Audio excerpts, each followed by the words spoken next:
I was in front of a global town meeting in Philadelphia when this happened, and I was leading it, and I paused in silence, and then I looked up and said, Gandhi is here. And people were taken aback, and then I said, he would call, just as he called the salt strike, that brought, what would be the salt strike of our day? I said he would call an ego strike. And everyone just was stunned, because what's an ego strike? Well, you know, in terms of wisdom and evolution, it means all great teachers pointed out that the evolution is out of the ego space. The ego is what's taking us down, the ego culture.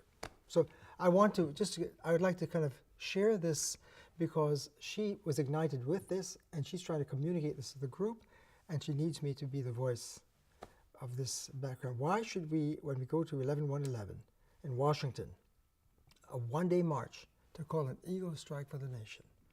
So that's really, that would not make sense to people ordinarily, and I'm trying to make it intelligible. So they say, oh, that's what it is. Thank you, thank you, thank you. So Debbie and I had been talking and dreaming together about a dimension of the 11/111 event, which will bring the attention of the planet, hopefully, to our call to conscious evolution.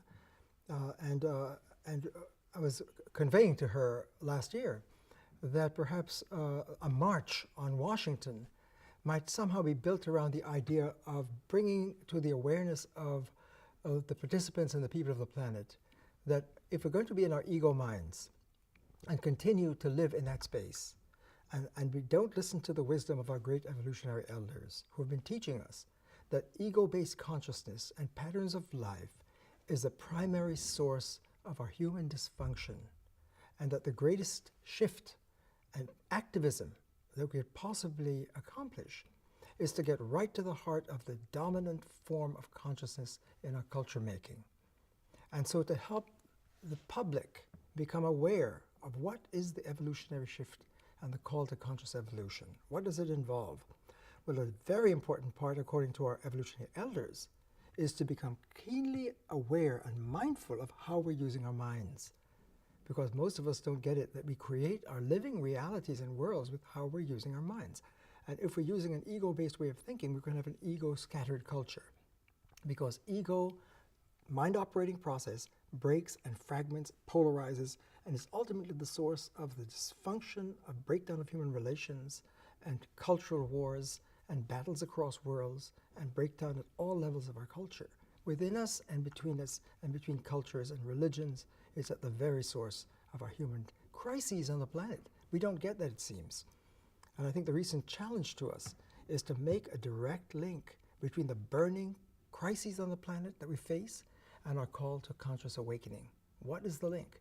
Because some people think in the old school that awakening and visioning and wisdom is good, and thought and woo-woo thinking in your head. But what does it have to do with the pressing issues of the burning that could take us down, these crises?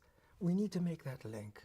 And 11/111 calling for, in a Gandhi style, an ego strike, which might sound odd to people to call it that. But for us evolutionary leaders, in the tradition of our evolutionary elders, it makes perfect sense.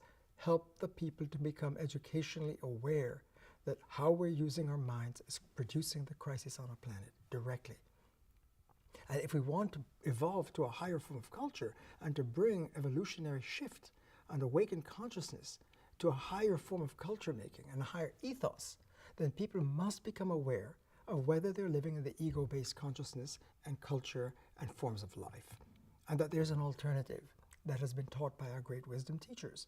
The moving to a deep dialogue, an integral, holistic, compassionate, I-thou form of life, where compassion flows, and we can see ourselves in one another and see sacred nature. It's a nature of sacred space. The logic and the calculus and the mind operating of being in holy, sacred presence, when we blossom as whole human beings. To me, that's a shift, and that's what I hear from our great evolutionary elders for millennia. So it seems to me, to help Debbie articulate this, that one way of looking at 11/111 and coming out is to, as an educational moment and bringing our message to the people, to help people really understand, pay attention to how you're using your minds. Because the crises that we face, you can't blame the administration and blame other people, because if you're using an ego-based consciousness unconsciously or even consciously, you're directly participating and causing the crisis.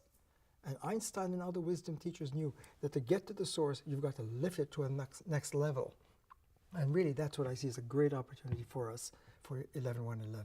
And I wish I could be with you, but I did have to go. And I wish you all the best in your conversation. Thank you so much.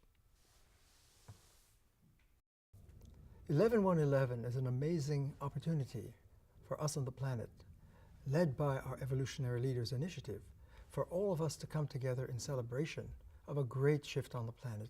And we're all involved, and we're all to be primary leaders and participants in this great event. And it has to do with paying attention to how we use our consciousness. Because our great evolutionary elders, all through the centuries, taught us that if we're in an ego-based way of thinking and living and patterns of mind, we're going to be broken people, dysfunctional cultures, and violence, and breakdowns of all kinds. So a lot is at stake. We really need to pay attention to how we're using our consciousness, and each of us can be a leader and a revolutionary. Evolutionaries are revolutionaries, and we hope you will join us with all your heart. So good. And the other one was that really letting the people understand that they are an evolutionary leader. If we listen to our great evolutionary elders, like Buddha and Krishna and Jesus and Moses and Abraham and Lao Tzu, just to mention a few, and the great Sophias and women teachers of the centuries, they all saw that how we use our minds really matter. And I need to think this again and repeat this one more time. Let's start over again. Prompt me with the, I had two topics running together here. Yeah, that's fine. I think the objective would be that for the people who distance themselves. I got it again, yeah. In other words, why is each person? I was leading up to that. Yeah. If we listen to the wisdom of our evolutionary elders throughout the ages, they teach us that each human being is a sacred being, and each of us has the divine within us. And we're called now more than ever to touch that, activate it, and come forth as a whole human being. And when we do that, each of us is an evolutionary leader. That's what we're celebrating. Thank you. So good.